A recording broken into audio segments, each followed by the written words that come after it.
Very exciting stuff. I watched a lot of E.T. growing up, and I did it mostly high because it was amazing. So let's bring up our next comedian, Ryan Shiflet. Everybody, let's bring him up. Oh. Wait, hold on. I want to say his name again because I got really excited. Ryan Shiflet, everybody. I tell jokes, but I can't hear anything right now. You guys are awesome. Thank you. You guys having fun so far? All right, you've seen a few comics. I'm going to tell some jokes because that's what a comedy show is. And then we got a few more comics coming up. So thank you guys for coming out. And you guys are adorable. You guys are a cute couple. You ever Netflix and chill? Wouldn't be kind? No, I mean like the actual Netflix and chill, not like actually watch Netflix when your kids are away. Yeah, that's another one. That's a good one too. No, dude, I love Netflix, man. Netflix just released one of my favorite shows, 1,000 Ways to Die. Anybody here familiar with it? I love, like, 1,000 Ways to Die. This is really loose. 1,000 Ways to Die. My favorite episode, they were talking about Nintendo many years ago. They held a contest. It was called Hold Your Wii for a Wii. And like, it sounds like a decent concept. You know, you drink a lot of water. Whoever holds it the longest without going to the bathroom wins a Nintendo Wii and a urinary tract infection. So, it seems funny now, but what happened was very tragic. Like, this girl drank, I don't know if she drank too much or too quick, but she ended up flooding her system. And so, I mean, the bad news is she died, but the good news is she won. Yeah, she won the system. The holidays are coming up. You guys excited for that yet, or are you dreading that? Half and half. You know what comes up with the holidays is New Year's resolutions. Anybody here making any this year? No. No, instantly I heard a no. I heard one clap and a no, so we're same thing. But I tried to make a New Year's resolution last year. I tried to go to the gym. That's the number one thing. And it was weird for me. Like, I signed up for Planet Fitness. I paid them for 3 months. Didn't step foot in there once. So I pretty much just gave them $60, and you know that was that. Because for me, the gym has a weird stigma. For me, the gym is like gay sex. Like, I don't have anything against it. I'm just not getting involved.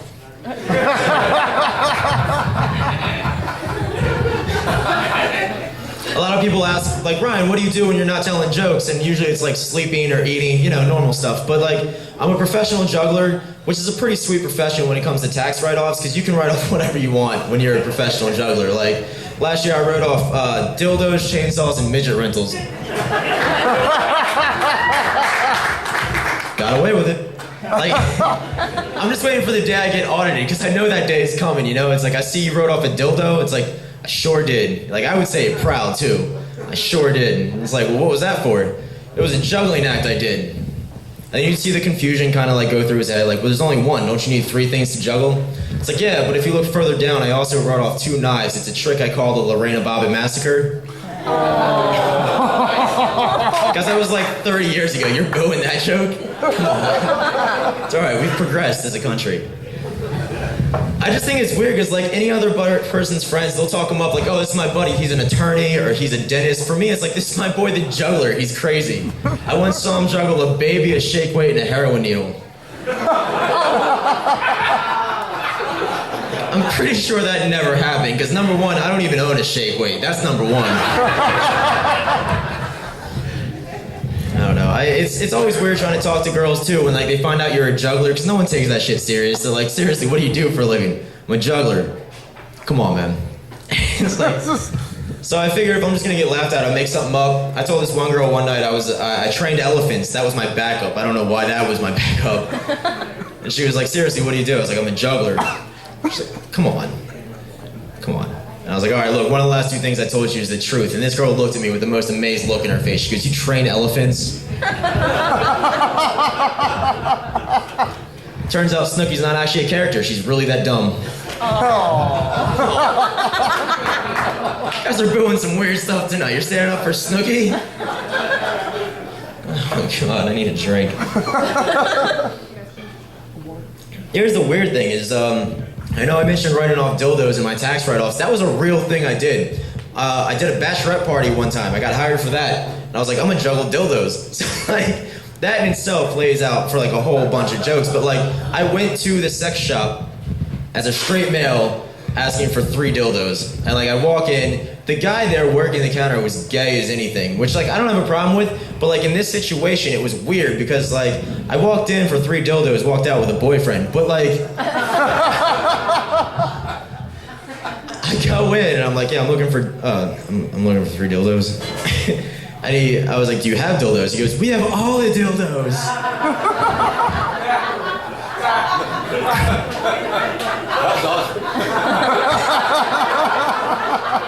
Great, like I only need 3, which is also a weird thing to respond with. Like, I don't need all of them, I just need 3. Wait till you hear what I'm doing with them. Like, anytime you buy anything in 3, people question you. It's like, yeah, I need to buy 3 of these chainsaws? For what? Oh, there's gonna be a massacre, just sell them to me. Like, tell them I need 3, and then I started asking weird questions that nobody with dildos would ask, like, what's the inertia? Are they too floppy? And this guy looked at me with the most passion I've ever seen in a man's eye. And he goes, what are you doing tonight? I'm juggling dicks.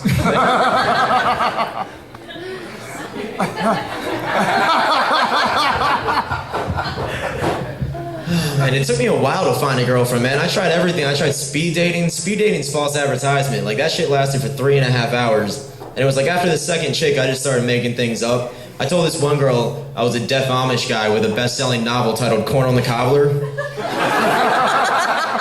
A butter way to live life.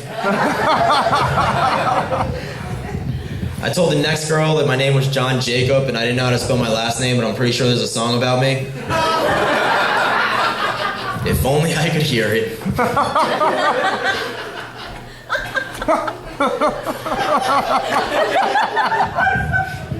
It's a thinker, I got you. You guys are good.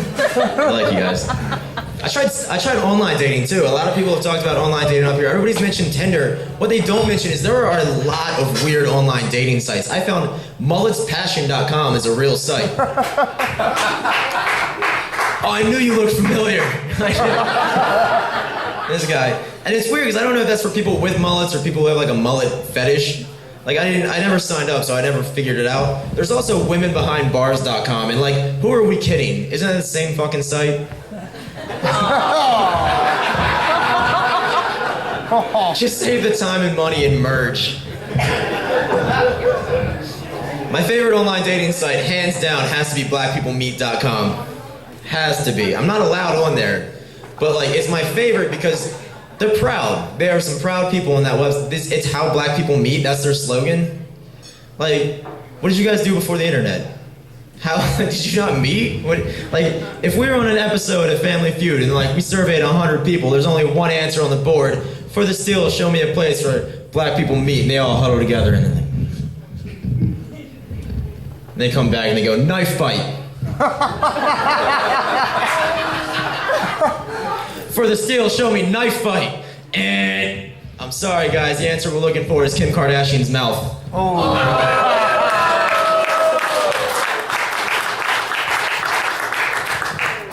2015 was a hell of a year, man. I'll tell you that much. A lot of stuff happened in my life in 2015. I turned 30, which don't even applaud to that. Because I got something that's gonna blow that one out of the water. You guys ready? I proposed to my girlfriend in 2015.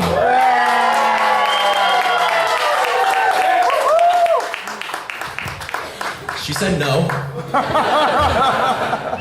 I'm kidding, guys. She said yes. Clearly, she said yes. She's here. But I don't know. It's like the way we met was so weird. Like, I worked for a haunted attraction. Are you guys familiar with Penhurst Asylum? I know you guys are. Are you guys familiar with Penhurst Asylum? We met there. I came running out of the woods in a straitjacket, skeleton face paint, and 3 13-inch blade juggling knives. And she goes, "Who is that? I want to meet him." Are you kidding me? You mean to tell me I've been on Black People Meet and that's how I met my fiance? The only weirder way that anybody's ever met, I think, on the face of this planet, my friend Amy came up to me one day. She goes, "I think I met the one." I was like, all right. I didn't really care, but, you know, being a good friend, I was like, tell me about him. She goes, "He's tall, dark, and handsome. He has dreads down to his ass, and he plays an instrument." And, like, none of that sounded appealing except for the instrument. I was like, all right, cool, what's he play? She goes, "The accordion." What? Like, when's the last time, you, girl on your phone, trying to figure out what time it is, you, when's the last time you saw, I'm calling you out, when's the last time you saw a guy with an accordion, you're like, I'd have sex with him? No. She can't even answer, she just shakes her head. It's been 2 weeks for me. But the story is like, here's the thing, it's like she didn't understand that was weird to me, so I had to try to put that in like male terms. And I'd be like, imagine me and my buddy were out of the bar, and I'm like, yo, you see that girl over there in the corner by herself? He's like, yeah, the one with the cleft lip playing the harmonica? Yeah, that's the one. Now, if only she played croquet, that'd be the hottest chick in here. It's the only weirder story I've ever met. I want to give a big shout out. My parents are here tonight. It's weird that my dad weighed first because he's usually the one that's more embarrassed to be like, yeah, that's mine. Speaking of my dad, I want to tell you guys a story about my dad. Here he goes, he's putting his head down. He's very like serious with everything. Like he takes everything so serious. Even like mini golf. Like my mom's already laughing. She knows how this is going. She's been there. He takes mini golf so seriously. Sometimes we went to Myrtle Beach, which is the mini golf capital of the world. We go there every summer, and he plays this like he's Tiger Woods in the PGA. Like he'll get up there.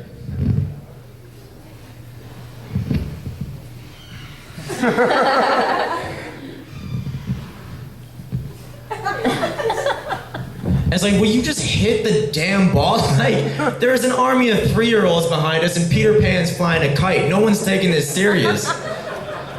Every time he hits it, he comes close, but it doesn't quite go in. He goes, robbed. I was robbed.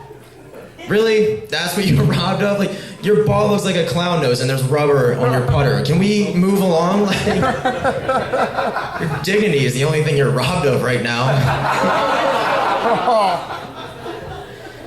Speaking of my dad, I want to tell this next joke. It's not often that I get booked for like weird gigs. I got booked for a battered women's shelter in West Virginia.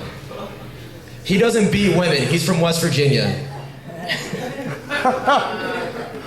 And it was weird because like, what kind of jokes do you tell at an event like that? I didn't know what kind of jokes to tell. The only thing I knew about anybody in West Virginia is that no one there has any teeth. So it's like when I got there, I didn't know. Why are you laughing? I like that one. I didn't even hit the punchline on that. Are you okay? Somebody get this girl a water. I'm good. So it's like when I got there, I didn't know who had actually been abused and who was just a local supporting a good cause. You know, like...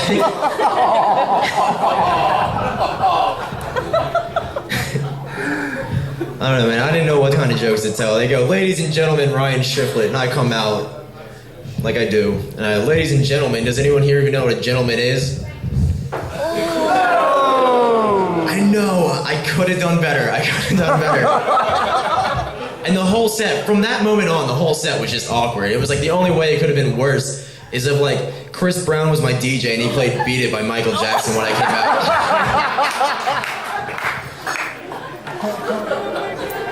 Where's Matt? Matt McCusker, you still here? He's gotta be here. He was talking about the Swiss cheese pervert earlier. Somebody left a set list up here. I don't know whose it is, but I'll talk about him too. So, you guys familiar with the Swiss cheese pervert? No? Some people say yes. All right, I'm gonna tell you a story. All right, it's story time. Here we go. Not too long ago, in a town not too far from here called Philadelphia, there was a grown man who had some weird fetish, and he would drive around without pants on, and he would try to approach women and get them to jerk him off with Swiss cheese. What? His name was Manny Santiago. No, I'm just kidding. I'm kidding. But seriously, like, if I were to tell you guys a story, I'm gonna come back to you again. If I told you that story, what do you think that man would look like? Gross? Yeah, probably gross, yeah. I mean, let's be honest, we know how the hole's gotten in Swiss cheese now, but, like, what I think really happened with this situation is Philadelphia sports fans are absolutely batshit crazy. Like, we throw snowballs at Santa Claus, we throw batteries at people, puke on people. I think this was just an extension of, like, NFL fandom. Like, take that, Green Bay. Ooh, what are you, a Green Bay fan? Puts a whole new spin on the phrase cheesehead, doesn't it? Tainted. I'm gonna tell you guys, I got a couple more stories for you. I'm gonna get off here. We got a couple more comments coming up. I was online watching Netflix and finished 1,000 Ways to Die, and there was an article. I don't know why it was suggested for me. You know how Facebook suggests stuff. And there was a suggested article. It said 6 steps to being a male porn star. Why not? There's only 6 steps. I'm reading it. And I'm going to share these 6 steps with you guys. You ready? Step 1, make sure it's really what you want to do with life. I feel like that's a good first step for anything you're like considering seriously. Step 2 was get your stamina up, because let's be honest, no one wants to be sweating on bitches. Step 3 was make an audition tape, which like for a male porn star, that's a little weird. Like for female, any girl could go and be like, hey, you want to have sex and film it? I want to be a porn star. And most guys would be like, yes. Like, unless you're Honey Boo Boo, yes. But if I were to come up to you, you look horrified right now. If I came up to you and I was like, hey, you want to have sex tonight and film it? What would you say? I'll take that as a yes, but can you please have some respect? I just told you I was engaged. Anyway, step 4 was submit your video online. Step 5 was make a list of your favorite websites. And step 6 was my favorite because it was inspirational. Step 6 was never give up.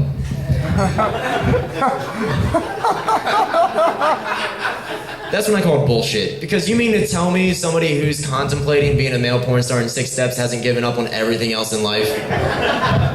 But the more I read this article, the more pissed I became because make sure it's what you want to do, get your stamina up, make an audition tape, submit it, list your favorite websites, never give up. These are the same 6 steps I used to become a juggler at Hershey Park.